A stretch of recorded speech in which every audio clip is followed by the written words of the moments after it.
La mañana del 7 de junio de 1999 amaneció como cualquier otra en la Ciudad de México, aunque nadie podía imaginar que sería recordada como una de las fechas más obscuras de la historia reciente del espectáculo.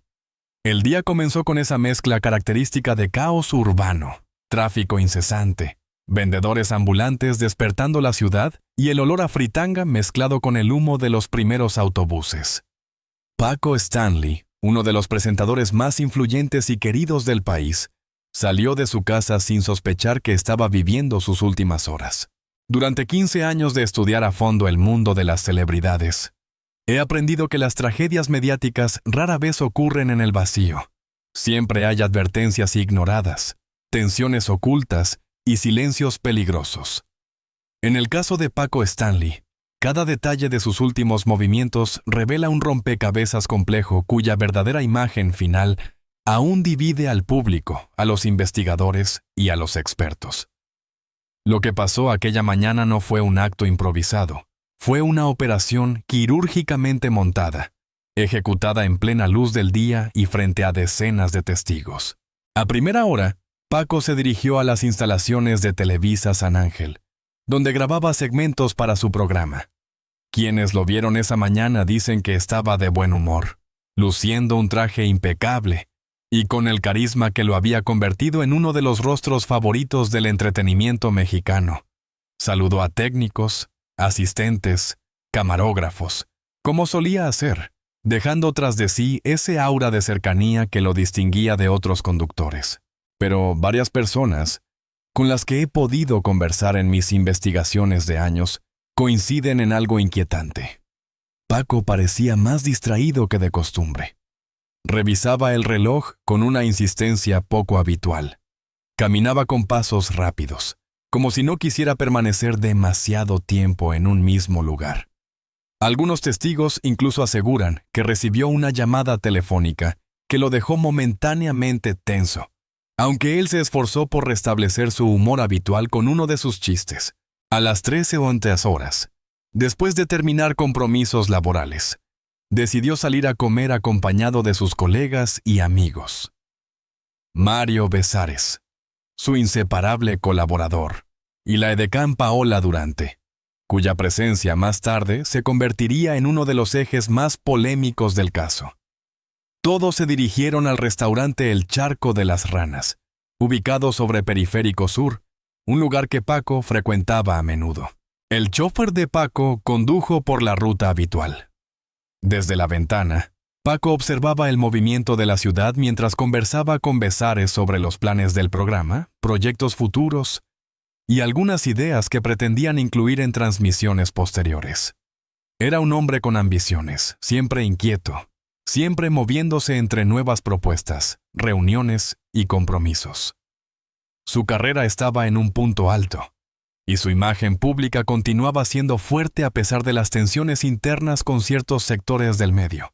Pero en el análisis de casos mediáticos, he comprobado que los movimientos rutinarios suelen ser el talón de Aquiles de las figuras públicas. La rutina crea patrones.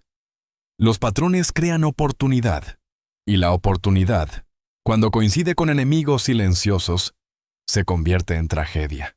La camioneta de Paco llegó al estacionamiento del restaurante pasadas las 13:30. Todo parecía normal. Clientes entrando y saliendo, familias esperando mesa, empleados en plena actividad. Nadie podía imaginar que varias personas ya estaban observando cada uno de los movimientos del conductor. Una vez dentro, Paco se instaló en una mesa amplia. Ordenaron platillos sencillos, tacos, salsas, refrescos. La conversación fue ligera al principio. Besares pidió permiso para ir al baño, una acción aparentemente irrelevante, pero que cambiaría por completo la narrativa mediática del caso. Durante décadas, esta simple salida al baño ha sido analizada hasta el cansancio. ¿Fue coincidencia? ¿Fue señal? ¿Fue distracción? Las cámaras de seguridad mostraron que Besares tardó mucho más de lo habitual en regresar. Paco, mientras tanto, charlaba animadamente con Paola. Algo en su comportamiento llamaba la atención de ciertos testigos. Miraba de reojo hacia la entrada del restaurante, como si esperara a alguien o como si temiera la llegada de una presencia incómoda. Mientras realizaba mi reconstrucción de aquella escena, encontré varios reportes que señalan que ese día, desde horas antes, había personas no identificadas vigilando la zona. Algunos clientes afirmaron haber visto un vehículo sospechoso rondando el estacionamiento. Otros recuerdan la sensación de ambiente tenso, aunque ninguno pudo describirla con precisión. Después de terminar de comer, Paco decidió salir primero, acompañado de su chofer. Caminó hacia la camioneta mientras se abanicaba ligeramente con uno de sus característicos pañuelos. Afuera, el sol caía fuerte y el pavimento parecía reverberar. Los autos pasaban a alta velocidad por periférico. Todo era normal, completamente normal. Excepto que alguien estaba esperando exactamente ese momento. Según declaraciones oficiales y peritajes posteriores, el ataque ocurrió en menos de 45 segundos. Un automóvil se aproximó, varias personas descendieron y comenzaron a disparar directamente contra Paco Stanley y su chofer. Los reportes indican que se realizaron más de 20 disparos. La mayoría impactaron la camioneta, pero varios alcanzaron a Paco, quien cayó al suelo sin poder protegerse. Los testigos describieron la escena como un estallido de caos. Gritos, gente corriendo, autos frenando bruscamente, empleados del restaurante escondiéndose detrás de las paredes. El olor a pólvora inundó el estacionamiento, mientras el chofer perdió la vida casi instantáneamente. Paco, todavía con signos de vida, intentó moverse, según dos testimonios que rara vez se mencionan en la prensa. Uno de ellos, una mujer que se encontraba en un coche cercano, aseguró que vio a Paco llevarse una mano al pecho antes de desplomarse completamente. Otro testigo describió cómo los atacantes huyeron con una precisión sorprendente, como si la operación hubiese sido cuidadosamente ensayada. Los primeros policías llegaron minutos después, pero la escena era ya un infierno de rumores, especulaciones y errores. Había testimonios contradictorios sobre el número de atacantes, la dirección del vehículo, los colores de la ropa que llevaban y la cantidad de disparos. Algunos afirmaban haber visto a 3 personas, otros a 5. Algunos creían que era un ataque relacionado con el crimen organizado. Otros insinuaban venganza personal o un ajuste de cuentas. La ambulancia tardó en llegar debido al tráfico y la confusión. Cuando los paramédicos intentaron reanimar a Paco, ya era demasiado tarde. A las pocas horas, la noticia se difundió por todos los canales de televisión, generando una conmoción nacional sin precedentes. México entero quedó paralizado. Como periodista con años de experiencia en análisis de casos mediáticos, he observado un patrón claro. Cuando las primeras versiones de un crimen llegan plagadas de contradicciones, es señal de que la verdad será difícil de alcanzar. En el caso de Paco Stanley, estas contradicciones empezaron desde el primer minuto. Testigos que afirmaban no haber visto nada, pero luego recordaban detalles fundamentales. Versiones que señalaban a personas cercanas al conductor. Hipótesis oficiales que cambiaban varias veces al día. Declaraciones de autoridades que parecían más interesadas en crear culpables que en descubrir la verdad. Y mientras tanto, el público exigía respuestas. Paco no era un desconocido. Era una figura amada, carismática, un símbolo del entretenimiento mexicano. Su muerte no solo fue violenta, fue profundamente simbólica. No parecía un asalto común, no parecía un crimen improvisado, parecía un mensaje. Esa noche, noticieros, cadenas de radio y periódicos dedicaron transmisiones completas al asesinato. Se mostraban imágenes del restaurante, del estacionamiento acordonado, del cuerpo cubierto con una sábana blanca. México, un país acostumbrado a la violencia cotidiana, no podía creer la brutalidad con la que habían asesinado a una de sus figuras más queridas. Miles de personas se reunieron frente a Televisa. Otros encendían veladoras frente al restaurante. Las redes sociales de la época, rudimentarias en comparación con las actuales, colapsaron bajo una avalancha de mensajes. Había indignación, tristeza, rabia y miedo. Pero sobre todo había preguntas. ¿Quién quiso matar a Paco Stanley? ¿Por qué? ¿Qué sabía él? ¿Qué estaba investigando? ¿Qué estaba a punto de revelar? Pero esas respuestas no llegarían ese día, ni al día siguiente, ni siquiera en los siguientes años. Porque la muerte de Paco Stanley no solo fue un asesinato, fue el inicio de una guerra de versiones, acusaciones, intereses políticos, rivalidades televisivas y silencios cuidadosamente orquestados. Un crimen que parecía diseñado para nunca resolverse. El asesinato de Paco Stanley no fue únicamente un crimen mediático, fue un rompecabezas político,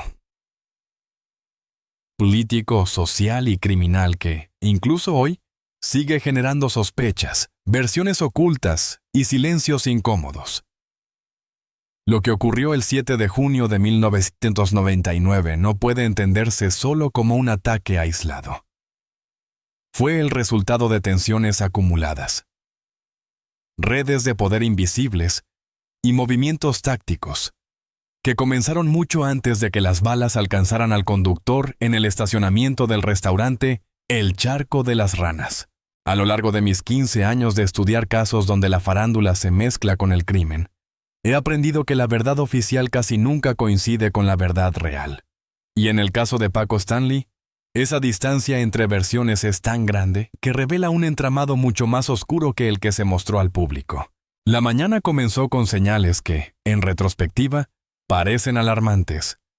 Una de ellas fue la llamada telefónica que Paco recibió antes de llegar a Televisa. Varios colegas afirmaron que su expresión cambió de forma abrupta después de esa conversación, pero nunca se hizo pública la identidad del interlocutor. Tampoco aparecieron registros de esa llamada en el expediente oficial, algo extremadamente inusual en un crimen de alto impacto. Otro elemento inquietante surgió de los reportes internos de Televisa. Un asistente aseguró haber visto a 2 hombres desconocidos merodeando en los alrededores de la entrada principal, observando los vehículos que entraban y salían. Cuando intentó reportarlo, un superior le dijo: «No te metas en problemas y olvida lo que viste». Ese silencio impuesto sería el primero de muchos. Alrededor de la 1:30 p.m., Paco y su equipo llegaron al restaurante. La dinámica dentro del lugar fue reconstruida a partir de testigos, meseros y cámaras. Sin embargo, ciertos segmentos de video desaparecieron misteriosamente cuando se entregaron a la fiscalía. Las autoridades argumentaron fallas técnicas, pero esa explicación jamás convenció a los expertos. Durante la comida, varios detalles llamaron la atención. Paco revisó su reloj repetidamente. Observaba la entrada como si esperara a alguien. Sus conversaciones eran cortas, casi lacónicas. Uno de los testigos aseguró que Paco preguntó al mesero si había visto a un tipo de chamarra negra entrar previamente. Pequeños gestos que encajan con alguien que se siente vigilado o que sabe que una amenaza está cerca. La versión oficial siempre insistió en que la salida de Bezares al baño fue una coincidencia.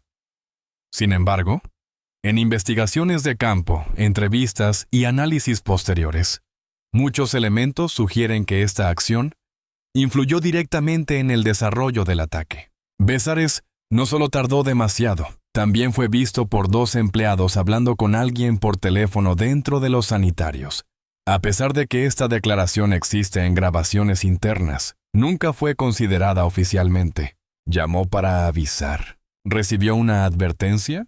¿O fue simplemente víctima de una sincronía fatal? Nadie ha podido confirmarlo, pero la duda permanece. La ejecución. Una operación profesional disfrazada de ataque improvisado. El tiroteo se desarrolló en menos de 1 minuto, pero la precisión fue la de un equipo entrenado. 3 tiradores descendieron del vehículo. Uno se posicionó frente a Paco. 2 cubrieron los laterales. El chofer murió en segundos, lo que sugiere que era un objetivo primario o un obstáculo clave. Paco recibió disparos dirigidos al torso y rostro, no al azar. Los asesinos dispararon, se retiraron y huyeron sin titubeos. La camioneta utilizada para el escape fue encontrada horas después, quemada, lo que demuestra conocimiento táctico para eliminar evidencia. A pesar de existir cámaras en establecimientos cercanos, solo una parte del material se recuperó. Los videos más relevantes no funcionaron ese día. según versiones oficiales. Una casualidad demasiado conveniente. El caos mediático. Cuando la narrativa se fabrica antes que la verdad. La cobertura televisiva comenzó minutos después. Y aquí aparece un detalle fundamental. Algunas televisoras ya tenían móviles de transmisión preparados antes de que la policía confirmara oficialmente la muerte. Para quienes hemos trabajado en redacciones, sabemos que eso solo ocurre si alguien avisa o anticipa que habrá un evento de alto impacto. Esta rapidez alimentó teorías de manipulación informativa, donde la muerte de Paco sería usada como arma en la guerra mediática entre Televisa y TV Azteca. Mientras las autoridades intentaban acordonar la zona, las cadenas ya estaban generando narrativas. Unos apuntaban a crimen organizado. Otros insinuaban conflictos personales. Algunos señalaban a colaboradores cercanos. Las versiones se volvieron un espectáculo en sí mismo. La llegada de la policía, negligencia real o protocolo deliberadamente alterado. Cuando los agentes llegaron, cometieron una serie de errores que, en cualquier investigación profesional, habrían sido inaceptables. No acordonaron adecuadamente el perímetro. Permitieron que los medios invadieran la escena. Recogieron casquillos sin fotografiar su ubicación exacta. No interrogaron inmediatamente a los testigos clave. No aseguraron las cámaras de los comercios adyacentes. Incluso más sospechoso, se permitió que varias personas se acercaran al cuerpo antes de que los forenses llegaran. Muchos expertos coinciden en que la escena del crimen fue comprometida de tal manera que la investigación quedó inutilizable desde el principio. Pocas horas después del asesinato, autoridades empezaron a insinuar que personas cercanas a Paco podían estar involucradas. En especial, Mario Besares, Paola Durante, otras personas del círculo laboral. La rapidez con la que se apuntó hacia ellos fue tan precipitada que parecía responder más a una necesidad política que a una línea de investigación. Durante los interrogatorios, las autoridades usaron tácticas cuestionables, presiones psicológicas, horas de encierro sin descanso, manipulación de testimonios, amenazas veladas. El objetivo parecía claro: encontrar culpables visibles, no descubrir la verdad. Ambos, Besares y Durante, negaron categóricamente tener relación con el asesinato. Años después, fueron exonerados por falta de pruebas. Pero el daño a su reputación ya era irreversible. El expediente perdido. Documentos cruciales que desaparecieron. Durante la revisión del caso, periodistas como yo descubrimos un patrón aterrador. Archivos clave del expediente desaparecieron con el paso de los años. Entre ellos, reporte detallado de llamadas realizadas por Paco el día del asesinato. Declaraciones completas de algunos testigos. Análisis balísticos más extensos. Fotografías originales del lugar del crimen.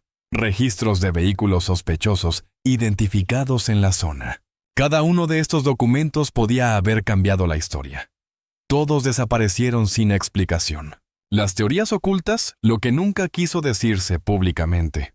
Para comprender el impacto real de la muerte de Paco Stanley, debemos considerar las teorías que las autoridades evitaron discutir. Ajuste de cuentas con grupos criminales. Se habló de supuestas conexiones de Paco con individuos de alto riesgo. Sin embargo, nunca se presentó evidencia sólida, y muchas afirmaciones parecían filtraciones diseñadas para justificar la narrativa oficial. Venganza personal. Algunas versiones sugerían que Paco había recibido amenazas por problemas personales, pero las familias involucradas negaron cualquier conflicto y la policía nunca investigó formalmente esta línea. Asesinato político disfrazado. Una hipótesis extremadamente delicada señalaba que Paco había sido utilizado como mensaje en conflictos de alto nivel. Varios analistas, incluyendo a exoficiales de seguridad consultados en mis investigaciones, afirmaron que el asesinato tuvo el estilo de una operación de inteligencia, no de un ajuste de cuentas ordinario. Esta teoría jamás fue considerada oficialmente. Este fue uno de los ángulos más polémicos. Algunos creen que la tragedia se convirtió en un instrumento para dañar a ciertos mandos dentro de la televisora. ¿Había intereses de poder detrás? ¿Se buscaba hundir carreras? ¿O influir en decisiones internas? Nunca se sabrá con certeza. La familia Stanley. Dolor, indignación y silencio institucional.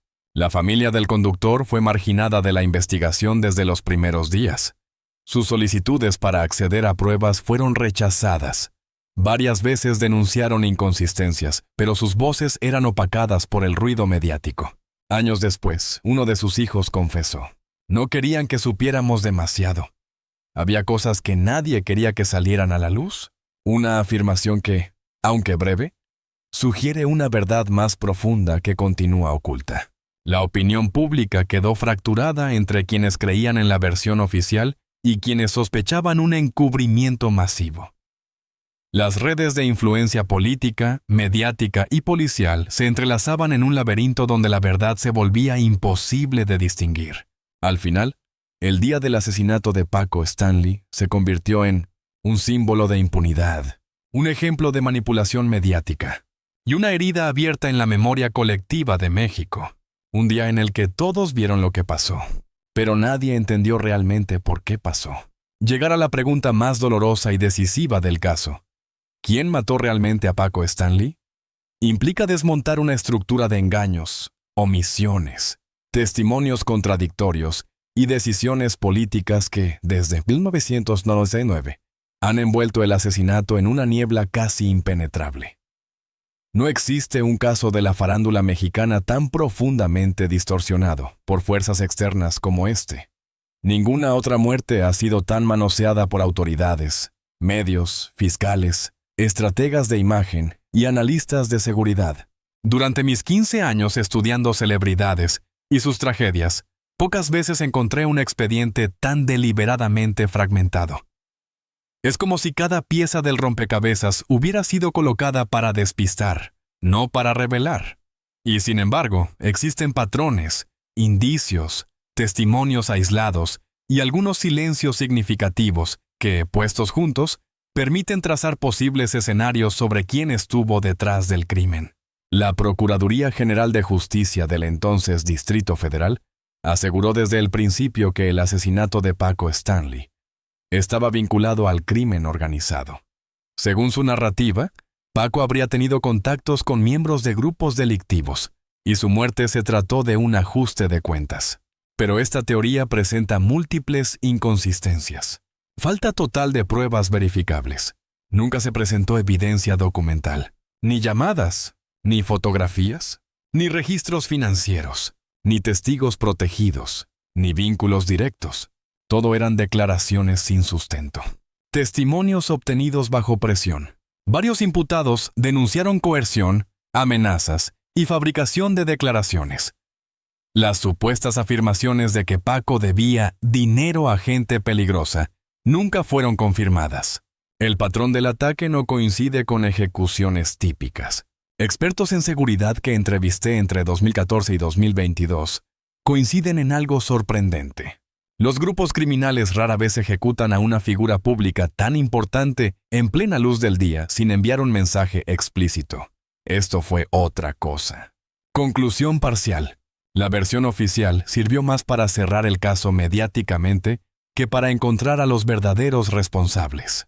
Uno de los giros más polémicos de la investigación fue la detención de Mario Besares y Paola Durante, ambos colaboradores cercanos de Paco.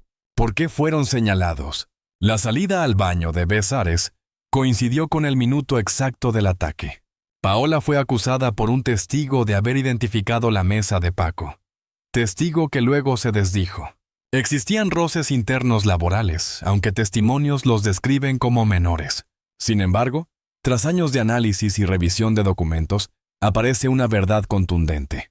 No había pruebas reales contra ninguno de ellos. La narrativa parecía fabricar culpables. Se manipularon testimonios. Se filtraron rumores a medios. Se construyó un triángulo dramático para el entretenimiento público. ¿Por qué se les inculpó? Analistas coinciden en que se trató de una estrategia política. Desviar la atención del verdadero móvil. Demostrar eficiencia policial en un caso de alto impacto. Controlar el daño mediático y convertir la tragedia en un espectáculo. Incluso estudios jurídicos posteriores catalogaron el caso como uno de los mayores errores judiciales en México. Conclusión. La teoría de traición interna carece de fundamentos sólidos. Las detenciones fueron más mediáticas que investigativas. Esta es la hipótesis más peligrosa, la más temida, la más silenciada y la más coherente desde un punto de vista técnico. Estilo del operativo. Precisión militar. Varios exagentes de inteligencia consultados durante mis investigaciones señalaron que el ataque se ejecutó como una operación planeada. Los tiradores actuaron con disciplina. La huida fue perfecta.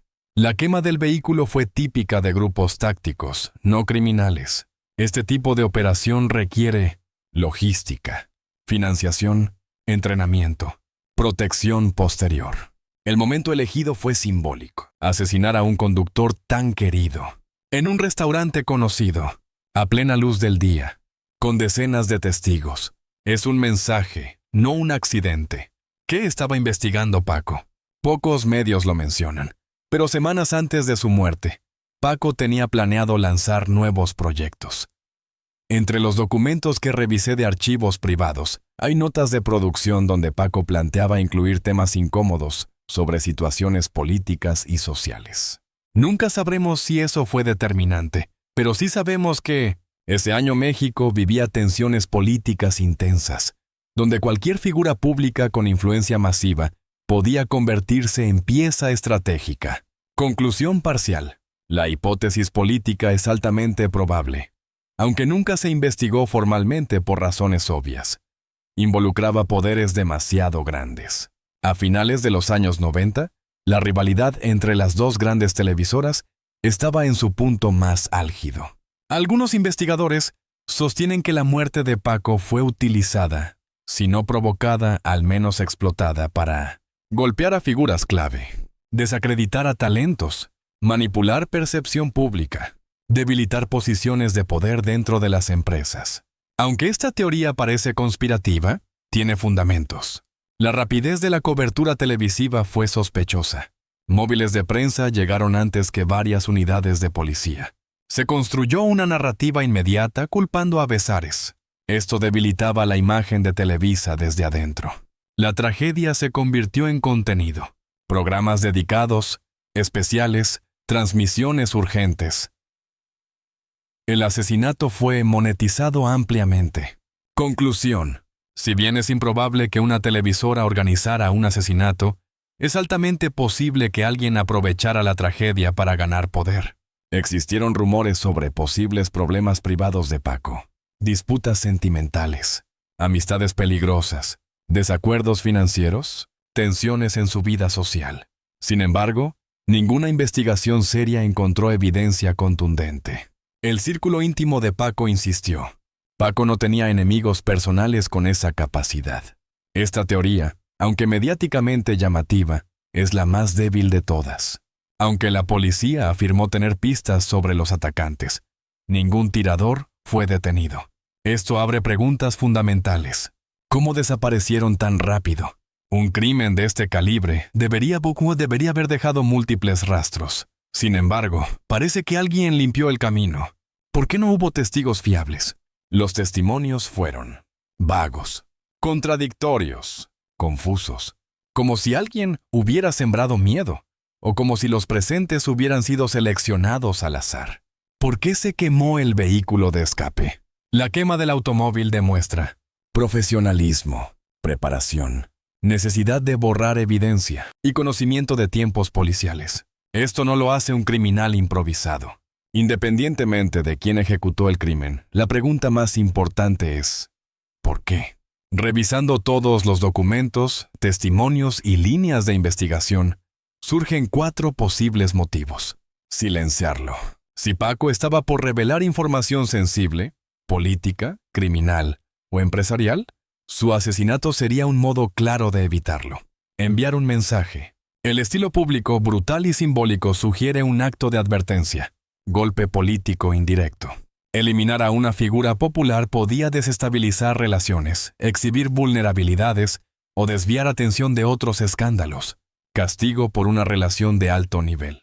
Una teoría menos discutida sostiene que Paco pudo haber tenido conexiones sociales con gente poderosa que no deseaba ser expuesta. Quizá el punto más esclarecedor del caso no es quién mató a Paco, sino quién permitió que jamás se descubriera la verdad. Los errores procesales, la destrucción de pruebas, la fabricación de culpables y la manipulación mediática apuntan a una conclusión inevitable. El asesinato de Paco Stanley fue encubierto. No importa qué teoría se considere más plausible, lo único claro es que la policía no actuó con profesionalismo. La fiscalía no investigó adecuadamente. Testigos clave desaparecieron o fueron ignorados. Documentos importantes se perdieron. Vídeos nunca se entregaron completos. El encubrimiento fue tan efectivo que, a día de hoy, la pregunta sigue abierta. Después de estudiar todas las teorías, testimonios y patrones, la conclusión más sólida desde un punto de vista investigativo es esta. Paco Stanley no fue asesinado por casualidad, ni por pleitos personales, ni por delincuentes improvisados. Fue víctima de un operativo profesional ordenado por individuos con poder suficiente para ejecutar, controlar y borrar toda evidencia. No sabemos los nombres, no sabemos los rangos, pero sí sabemos que pertenecían a una estructura capaz de planear, ejecutar, manipular información y garantizar impunidad total. El crimen fue político, estratégico o de inteligencia. El móvil permanece en las sombras. Y la pregunta, ¿quién lo mató?, sigue sin respuesta oficial porque la respuesta verdadera nunca se quiso revelar. Más de 2 décadas después, la muerte de Paco Stanley sigue siendo un símbolo de impunidad, una herida mediática, un ejemplo de cómo se manipula la opinión pública y un recordatorio doloroso del poder de quienes operan detrás de las tragedias visibles. México no olvidó. Los seguidores de Paco no olvidaron. Los periodistas seguimos preguntando. Y Azurico Aumolide cerraron el expediente. La verdad sigue abierta en la memoria colectiva.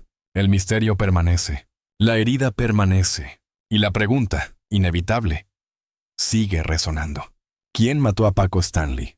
Quizá algún día, cuando caigan los silencios y los poderes se renueven, la verdad emergerá. Pero por ahora, el caso sigue siendo uno de los enigmas sin resolver más impactantes de la historia mexicana. A más de 2 décadas del asesinato de Paco Stanley, el caso continúa siendo uno de los enigmas más dolorosos, polémicos y simbólicos de la historia contemporánea de México. Ninguna otra muerte mediática ha dejado una sombra tan profunda, tan llena de silencios incómodos y verdades rotas. Aunque las versiones oficiales intentaron cerrar el capítulo rápidamente, la memoria colectiva sigue exigiendo justicia, claridad y responsabilidad. Paco no fue solo un conductor querido. Fue una figura cultural, un rostro cercano para millones de personas que crecieron escuchando su humor, su calidez y su energía. Su muerte abrupta, injusta y cruel abrió una discusión nacional sobre corrupción, manipulación y el poder de quienes operan desde las sombras. Y aunque los años han pasado, las preguntas siguen vivas, latiendo con la fuerza de aquello que nunca fue resuelto. La historia de Paco Stanley no termina con un caso cerrado. Termina con un grito social que aún resuena. ¿Quién lo mató? ¿Y por qué nunca nos dijeron la verdad? Hasta que esas respuestas salgan a la luz, este crimen seguirá siendo una herida abierta, un recordatorio de que la justicia puede ser silenciada, pero jamás olvidada. Si esta investigación te ha conmovido, sorprendido o hecho reflexionar, te invito a que seas parte de esta comunidad que busca la verdad detrás de los titulares, la historia detrás de los silencios y la justicia detrás de las sombras. Suscríbete a Salkukanmas. Activa la campanita. Comparte este video o artículo. Déjame tu comentario sobre lo que piensas del caso. Cada suscripción nos ayuda a seguir investigando, reconstruyendo hechos y dando voz a las historias que otros prefieren callar. Gracias por acompañarme.